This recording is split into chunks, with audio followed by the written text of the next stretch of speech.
The rain had been falling steadily over Bristol since mid-morning.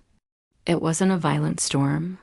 It was a relentless, weeping gray that seemed to seep into the very brickwork of the city. On Willow Crescent, the streetlights reflected in petals like smeared oil paintings. Number 42 was a house built on routine. It was a semi-detached structure, modest but fiercely maintained. Inside, the central heating hummed with a mechanical consistency that defied the damp chill outside. The living room was a sanctuary of beige and cream, a soft throw blanket draped over the sofa, family photographs lining the walls in neat, unobtrusive frames. If you look closely at those photos, you would see the history of two women. Eleanor, the mother.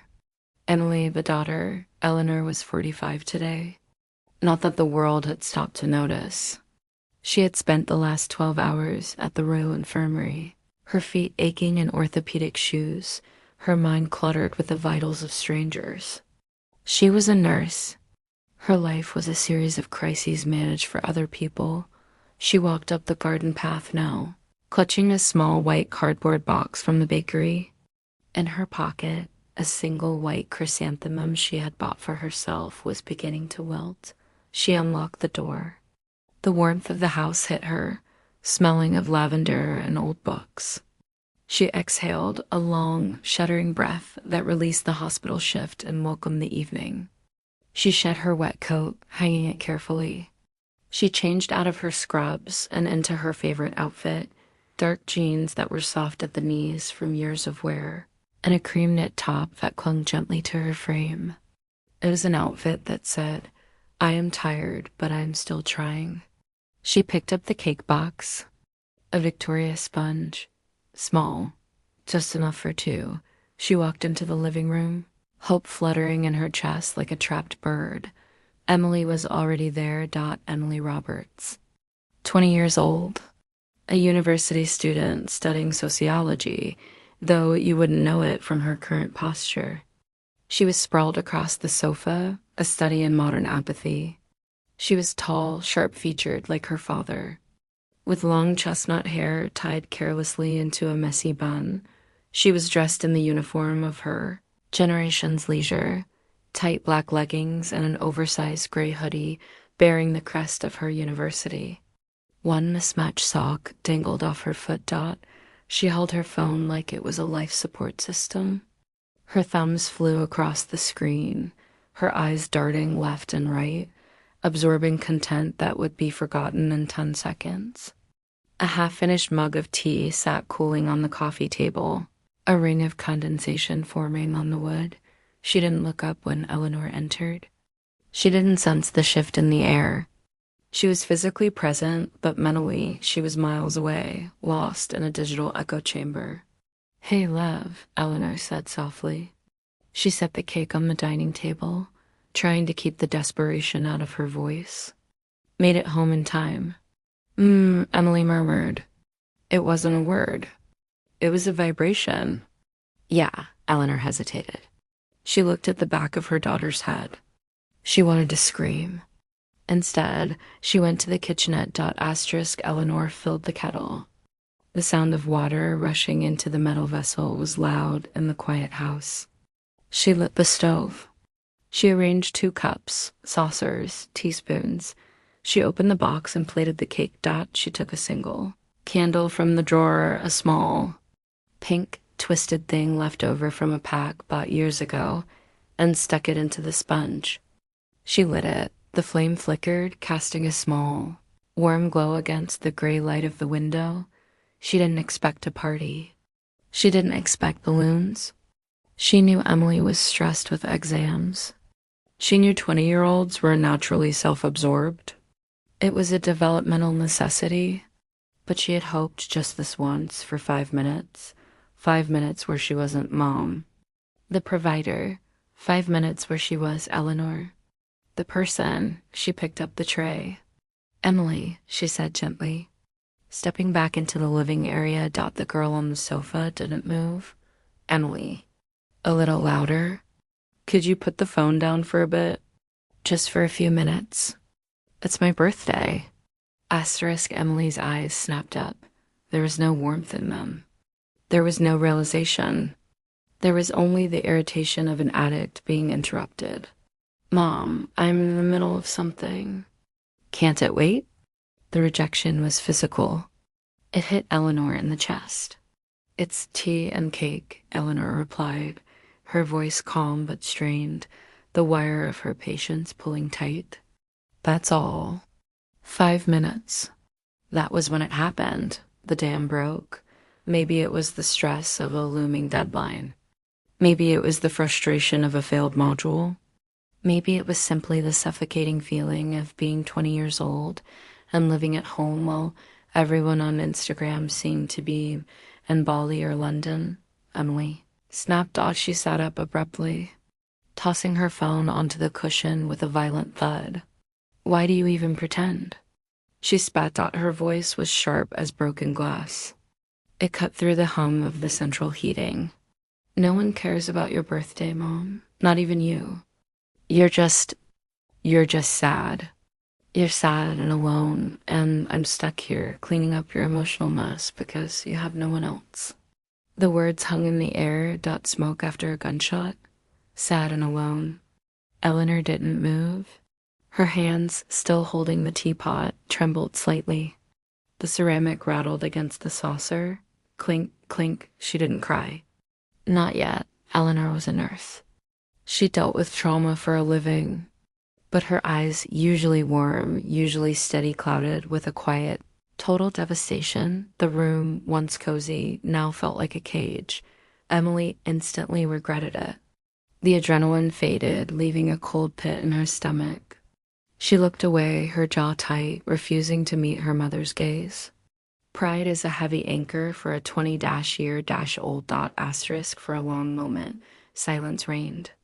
The only sound was the rain tapping against the double-glazed windows. Oblivious to the human wreckage inside, Eleanor set the teapot down. She did it carefully, deliberately. She placed it on the table. She straightened the cake knife. She turned to her daughter. Apologize. The word was quiet, but it had weight. It wasn't a request. Emily crossed her arms, hugging the gray hoodie tighter around herself. I didn't mean it like that, she muttered, looking at the carpet.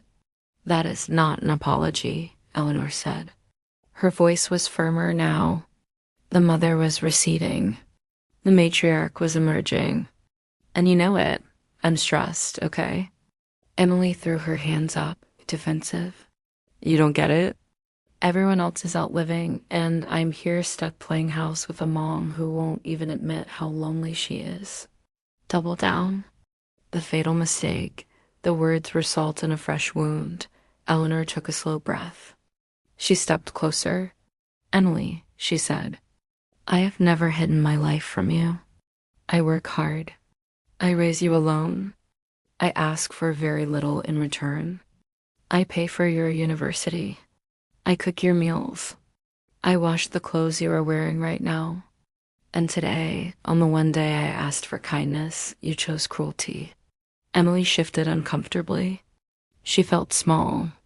A part of her wanted to soften, to run and hug her mother. But the stubbornness of youth is a powerful drug. You're making a big deal out of nothing, she insisted, her voice wavering. I am not, Eleanor said. Her voice dropped an octave. It was deadly calm. In this house, we do not speak to each other like that, ever, and you know the consequences. Emily scoffed. A nervous, incredulous sound. What? Are you going to spank me? I'm 20, Mom. I'm not 12. No, Eleanor said. You are not 12.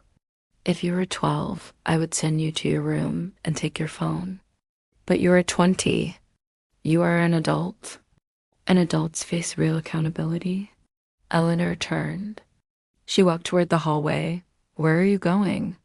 Emily asked, her voice rising in pitch. Stay there, Eleanor commanded. Do not move. Asterisk Emily's heart pounded. She had seen that walk before. It was the walk that meant negotiation was over. She sat on the edge of the sofa. She looked at the door. She should leave. She could just walk out. She was an adult, but she didn't. She couldn't.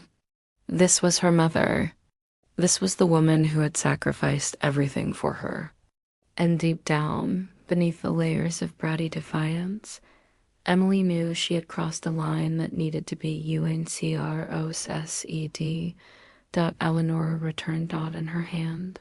She held it dot the paddle dot. It was an unassuming object. A simple wooden paddle, smooth, dark-stained, unadorned. It had belonged to Eleanor's father. It wasn't a weapon. It was a symbol. It had sat in the bottom drawer of the sideboard for 4 years, untouched. Emily's eyes widened. Mom dot dot. Stand up, Eleanor said. She stood by the armchair, holding the wood loosely at her side. She didn't look angry anymore. She looked determined. I don't enjoy this, Eleanor said, meeting Emily's eyes. I haven't used this since you were 16. I hoped I never would again. But you owe me more than those words, Emily, and you owe yourself better than to become a bitter, ungrateful woman. Emily swallowed hard. The sight of the paddle brought back memories, not of trauma, but of sharp, stinging clarity. Mom, please, she whispered. I'm sorry. I know you are, Eleanor said. But you need to remember, actions have weight. Words have weight. Bend over the arm of the sofa. Asterisk, the command hung in the air. Emily hesitated. She looked at the cream sofa. She looked at her mother. She realized then that this wasn't about pain. It was about submission.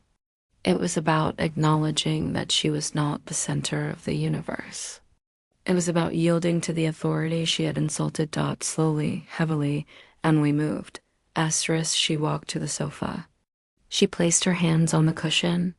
She bent at the waist, lowering her upper body until her chest rested against the backrest. Her black leggings stretched tight. Her gray hoodie rode up slightly, exposing the waistband.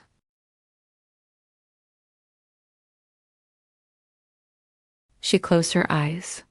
She waited. Eleanor stepped up behind her. She adjusted Emily's posture, a firm hand on the small of her back, pushing her down slightly.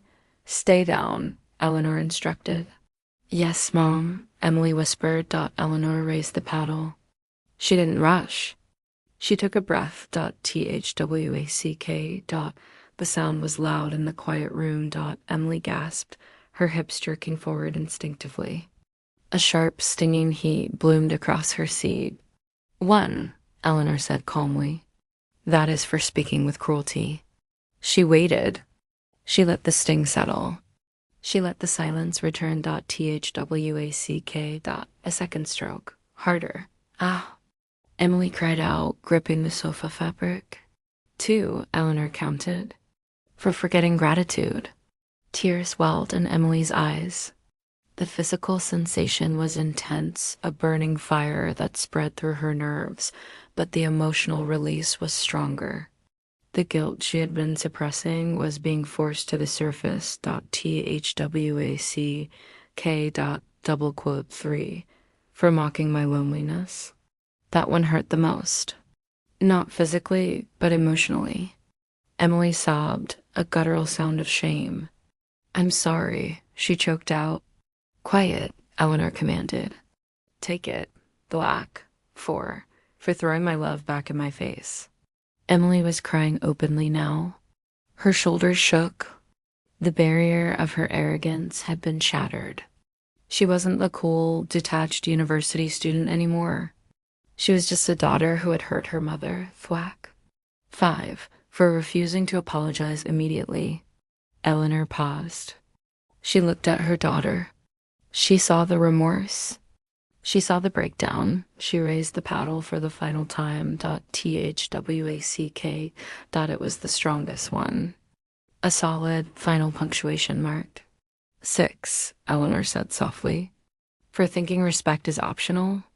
Asterisk, it was over. Eleanor set the paddle down on the coffee table. Emily stayed bent over for a moment, her body trembling, her breathing ragged. The silence in the room was different now. It wasn't heavy or sharp. It was clear, like the air after a thunderstorm. Stand up, Emily, Eleanor said gently. Emily pushed herself up. Her face was red, wet with tears. She turned around, rubbing her backside, looking utterly defeated and utterly open. She didn't run away. She didn't yell Dot. She collapsed into her mother's arms. I'm so sorry, she sobbed, burying her face in Eleanor's neck. I'm so sorry. I didn't mean it. I was angry at myself and I took it out on you. You've done nothing but love me and I hurt you on your birthday. I hate myself for that. Eleanor held her tightly. She stroked her hair, the messy chestnut bun coming loose. I know, Eleanor whispered. I know you didn't mean all of it. But words like that ... they stay, Emily. You have to be careful with the people who love you. I will, Emily cried. I promise. I really do. You're the strongest person I know. And I acted like a brat. You're still my daughter, Eleanor said, pulling back to look her in the eye. She used her thumb to wipe a tear from Emily's cheek. And I will always be here to correct you when you lose your way. Because I love you too much to let you be cruel. Can I make it right? Emily asked, sniffing. Eleanor nodded. Start by looking me in the eye and saying it properly. Emily took a deep breath. She steadied herself. Mom, I am truly, deeply sorry for what I said. It was hurtful, untrue, and ungrateful. You deserve kindness, especially today. And I will spend every day earning back your trust. Eleanor's eyes glistened. She smiled, a real smile this time. That, she said, is the best birthday gift I could ask for. Chapter 9, The Reconciliation. The evening that followed was a study in peace. Emily went to the bathroom to wash her face. She changed into fresh jeans and a soft sweater. When she returned to the living room, the atmosphere had shifted. The tension was gone. She cleared the coffee table. She laid out the cake properly on china plates. She relit the candle beside the cake.